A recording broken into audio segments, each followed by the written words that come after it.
आज की कहानी है रूपा नाम की एक औरत की जिसे उसके पति ने छोड़ दिया।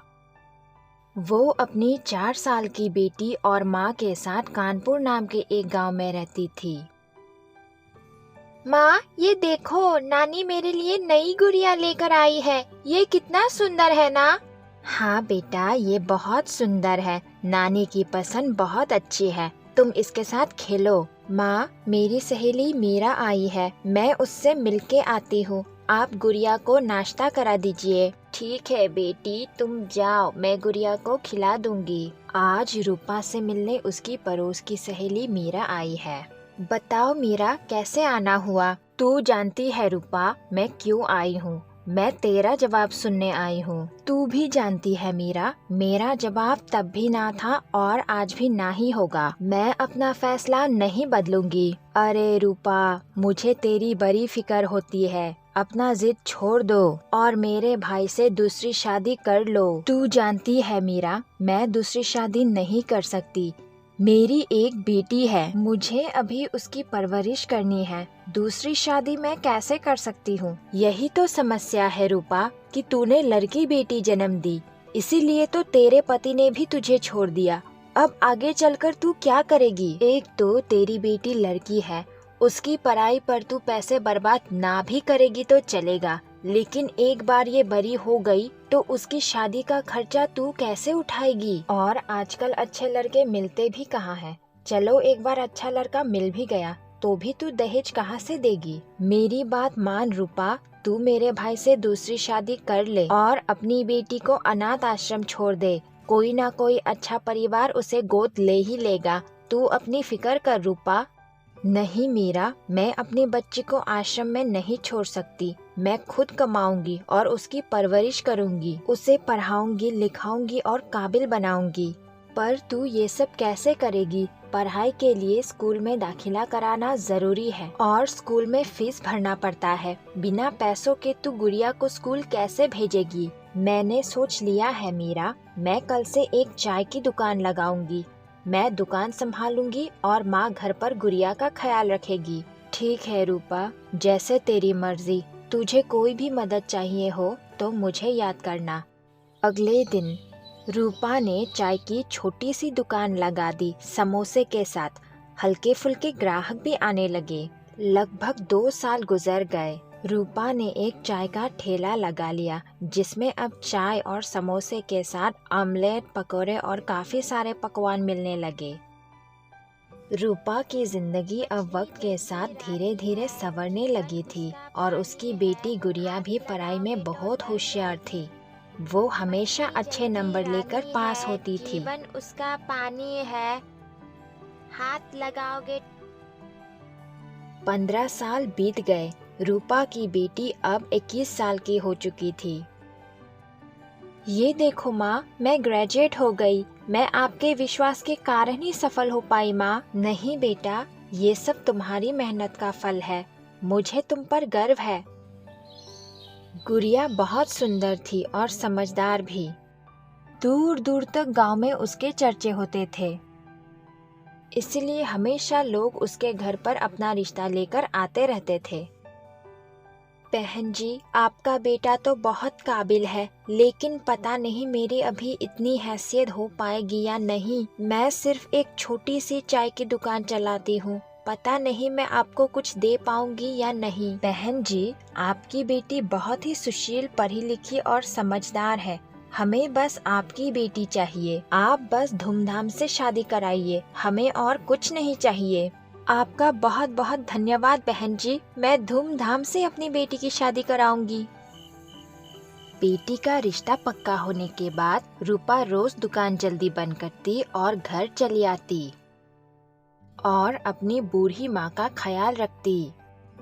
माँ, आप खाना खा के सो जाइए। इतनी देर रात तक आपका जगे रहना आपकी सेहत के लिए ठीक नहीं। मेरी फिक्र मत करो बेटी, मैं तो सारा दिन आराम ही करती हूँ। मुझसे ज्यादा आराम की जरूरत तुम्हें है। सारा दिन दुकान तुम संभालती हो और फिर घर आकर शादी की तैयारी में लग जाती हो। शरीर पर इतना जोर देना ठीक नहीं है बेटा। जाओ, तुम जाकर सो जाओ। ठीक है माँ, मैं जाकर आराम करती हूँ। आपको कुछ चाहिए तो आवाज दे देना, मैं चली आऊंगी।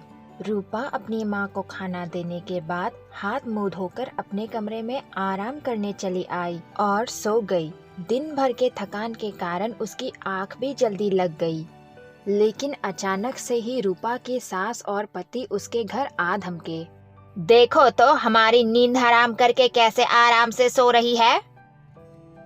ए रूपा, रूपा चल उठ, तेरा पति आया है तुझसे मिलने। घोड़े बेचकर क्या सो रही है? चल हमारी खातिरदारी कर। कैसी बदतमीज बहू है मेरी। आप दोनों यहाँ क्या करने आए हैं? मेरा आपसे जो भी रिश्ता था वो पूरी तरह से खत्म हो चुका है। आप दोनों यहाँ से चले जाइए। रूपा, इतनी जुबान चलने लगी है तेरी? मेरी माँ से तुम इस तरह बात करोगी? भूल गई मेरी माँ ने तेरा कितना ख्याल रखा था। एहसान फरामोश।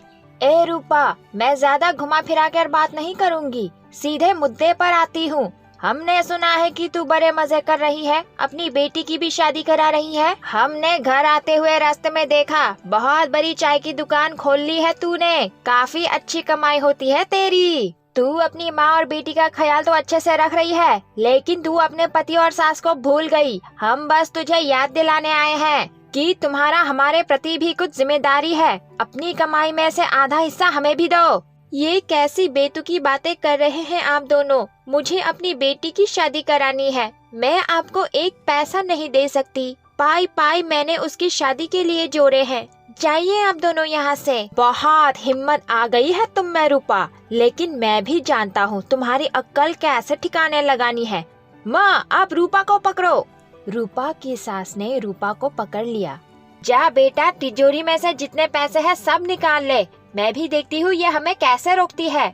नहीं नहीं, ऐसा मत कीजिए। मुझे गुड़िया की शादी करानी है। गुड़िया आपकी भी बेटी है, जरा उसके बारे में सोचिए। ऐसा मत कीजिए।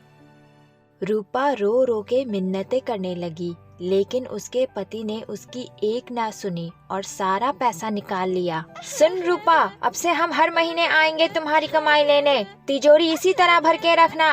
रूपा की सास रूपा को बुरी भली बातें सुना ही रही थी कि उसी वक्त गुड़िया अपनी सहेली के साथ घर पहुंच गई। दोनों अजनबियों के हाथ में अपनी माँ का पैसा देख और अपनी माँ को रोता देख गुड़िया को लगा कि वो दोनों चोर हैं और घर में चोरी के इरादे से घुसे हैं। इसीलिए गुड़िया ने अपनी सहेली के साथ मिलकर दोनों को बहुत पीटा। कमर ही तोड़ दी मेरी। कैसी लड़कियां हैं ये, जान ही निकाल लेती मेरी तो।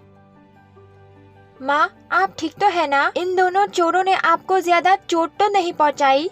ए लड़की, तू चोर किसे कह रही है? हम दोनों चोर नहीं हैं। तुम दोनों को मैं अभी पुलिस को बुलाती हूँ। जेल का डंडा खाओगे तो अक्ल ठिकाने आएंगे तुम दोनों चोरों के। नहीं बेटा, पुलिस को मत बुलाओ। हम दोनों चोर नहीं है। मैं तुम्हारा पिता हूँ और ये तुम्हारी दादी माँ। हम तो बस यहाँ से गुजर रहे थे तो सोचा कि तुम्हारी माँ का हालचाल पूछ ले। नहीं, आप मेरे पिता नहीं है। आप दोनों ने मेरी माँ के साथ इतना बड़ा अन्याय किया। लड़की बेटी जन्मी इसलिए उन्हें छोड़ दिया, उन पर अत्याचार किया। मैं आप दोनों को आज जेल की हवा खिलाकर ही रहूंगी। आज मैं आप दोनों को सजा दिलाकर ही रहूंगी। नहीं बेटा, रुक जाओ, इन्हें जाने दो। इन दोनों को इनकी करनी का सजा मिल चुका है। हमारा इनके साथ कोई रिश्ता नहीं रहा, यही इनकी सबसे बड़ी सजा है। ठीक है माँ, आप कह रही हैं, इसलिए मैं इन्हें जाने दे रही हूँ, लेकिन फिर भी मैं इन्हें कभी माफ नहीं करूँगी। चले जाइए यहाँ से और दोबारा यहाँ लौटकर कभी मत आना, वरना मुझसे बुरा और कोई नहीं होगा। दोनों माँ बेटे वहाँ से दुम दबाकर भाग गए और कुछ दिन बाद रूपा ने अपनी बेटी की शादी करा दी। अपना ख्याल रखना बेटी, अपनी सारी जिम्मेदारियों को पूरे मन से निभाना, एक अच्छी पत्नी बनना, एक अच्छी बहू बनना और एक अच्छी माँ बनना। आखिरकार रूपा ने अपनी बेटी की शादी धूमधाम से कराकर अपनी माँ होने का जिम्मेदारी बखूबी निभाया और इस तरह आज की कहानी का अंत हो गया।